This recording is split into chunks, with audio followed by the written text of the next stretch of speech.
I mean, it's a long time to go. I don't care how much you practice. There's no simulation of playing the game. And even when you get 2 scrimmages, that's all we get, you're still going against each other.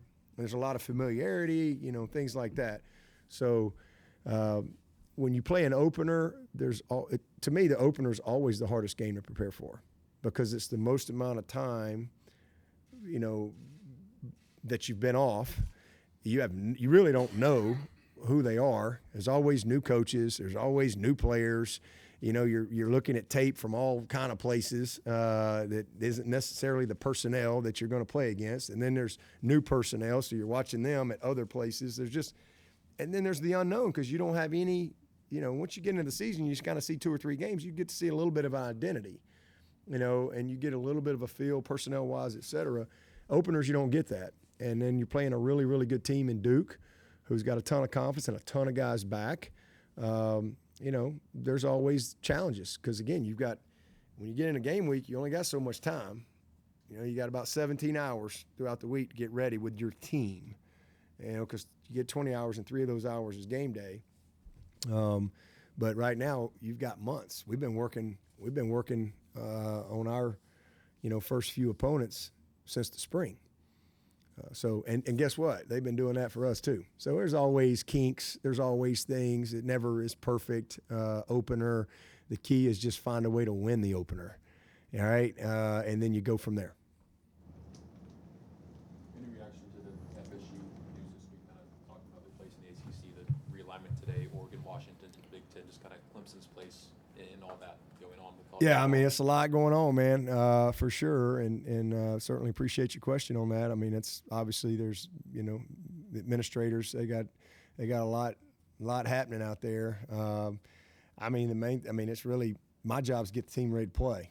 I mean, that's my job. And my job is I don't get caught up in all that stuff. I mean, honestly, it's just the next domino to where it's all going. I mean, it just is what it is. I don't know if it's going to be this year, or mid-season, or next year, or 3 years from now, but eventually we're going to have I don't know what the number is. It'll be 40, 50, 54 teams, something like that, and it's going to be a 14, 16 team playoff type of deal.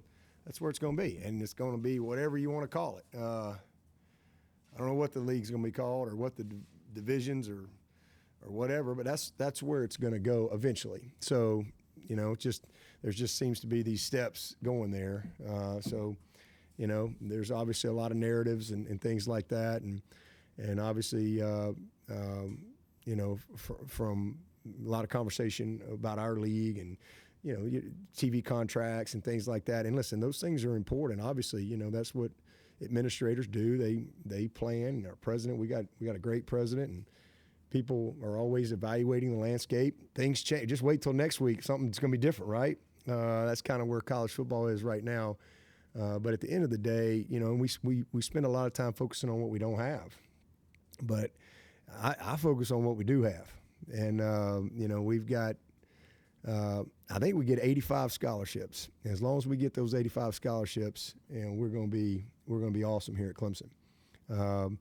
There's a lot of talk, and again, not to minimize those things because there's long-term implications of things, and it's very important competitively and things like that. You don't want to minimize those things, but I'm going on my 15th year here, and so there's a lot of talk, there's a lot of conversation, there's a lot of narratives, but guess what? It really hadn't changed a whole lot since it was 15 years ago. I mean, from my perspective. I mean, I'm just being honest with you. And that's the administrators and all that. They got jobs to do. But from my perspective, my job is to take what we got and go beat what they got. And honestly, in my 15 years, there's always been a gap. We've never had the top TV contract, ever. I think from an athletic budget standpoint, I think in my time here at Clemson, we've been somewhere, I think we were 17 this year. We've been somewhere from 17 to 40, depending on the year. I think that's where we've been. You guys that follow us, y'all know we've never had a number 1 recruiting class. We usually are somewhere around 8 to 14 or so. That's usually where we always are. And so, again, not to minimize those things, the conversation of those things, but, man, I don't control any of that. And it's a complete waste of my time to worry about that. My focus is on Clemson. My focus is, and it's always been that way. And again, what do we have? It's been that way from day one. And listen, if it was, and those things are important, but they're not the end all be all. There's always been a gap here at Clemson. There's never been a year that I've been here that there hasn't been this gap. And so the other thing we have at Clemson is we have IPTAY, the greatest athletic fundraising organization in the country. We have incredibly passionate fans. All right, we have a brand that is second to none. We may not have the big market, but just check the TV ratings when the Tigers play over the last decade. You're going to see 4 or 5 of the most viewed games in college football have going to be Clemson. So, but all these years, I mean, when we played LSU in 2012, guess what? We didn't have the same TV contract. We definitely didn't have the same athletic budget. We didn't have the same amount of 5 stars and 4 stars. But you still got to play the game, right? If it was just those things, well, then it would be easy to declare a winner every single year. You still have to play the game. You still have to. It's still people. It's still culture. It's still, getting a group of people with a singleness of purpose, one heartbeat, that love each other, love where they are, and love what they do. It still comes down to those things. None of that stuff changes. And so, I have no idea what the future holds. I have no idea. But I do know that man, Clemson is a special place, and it's going to always be a special place. And, whatever administrators decide, my job is to go put a football team together and go win. We're 3-1 against Ohio State. We will never have an equal alumni base to Ohio State. One of the greatest programs in the country. We certainly don't have the same budget or whatever, but we've been able to compete, and we always have. So again, that doesn't minimize the importance of, what's going on in the league and what's going on in the landscape of college football. I know there's a lot of anxiety, there's a lot of narratives, there's a lot of things that are out there. And I appreciate your question, but I don't control any of that.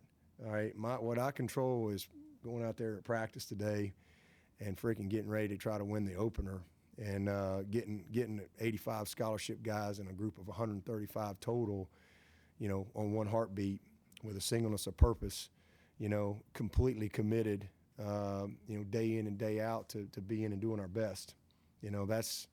That's what I focus. And whatever we have, loading it up and go see if we can beat whoever we play and what they got.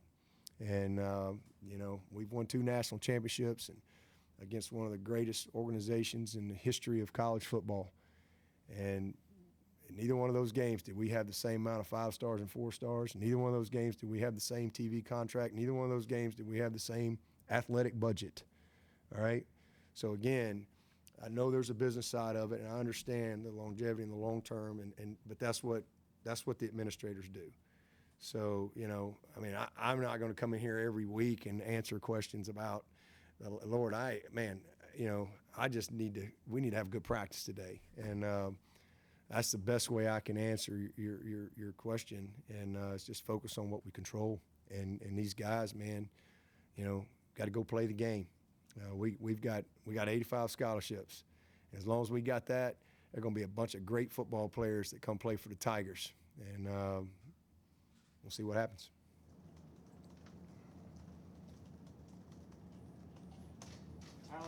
Christian was talking a few weeks ago about playing 10 personnel, 4 receivers.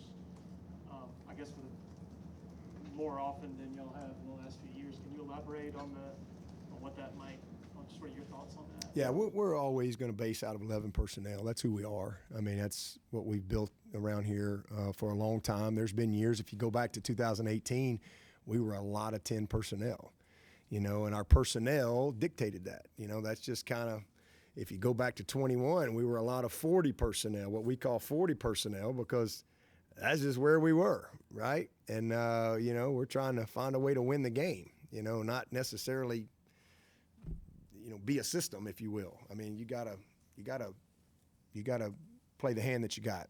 And, so I think we've always done that, but with this football team for sure, no question. I mean, we'll be a base 11 personnel. You'll see some 12, you'll see some 10, you'll see some 20 and 40. You'll see multiple person. We'll be a multiple personnel team, and when we've been at our best, we've been able to do that.